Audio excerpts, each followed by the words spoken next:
Բարև հարգելի գործընկերներ, սկսենք այսօրվա հունիսի 4-ի կառավարության հերթական նիստի մեր աշխատանքները։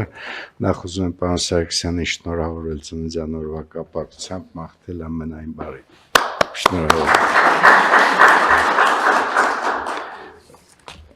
Առաջարկում եմ հաստատել օրակարգը, հարգելի գործընկերներ, կան առաջարկություններ, դիտարկումներ, հարցեր օրակարգի հետ կապված, չկան։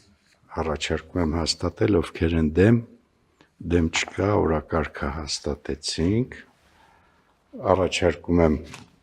քվեարկել չզեկուցվող հարցերի փաթեթի որոշումները, կան որոշումների հետ կապված հարցեր, առաջարկություններ, դիտարկումներ, չկան, առաջարկում եմ քվեարկել, ովքեր են դեմ չկա, չզեկուցվող հարցերի փաթեթի որոշումները ընդունվեց, հանցնենք զեկուցվող հարցերին,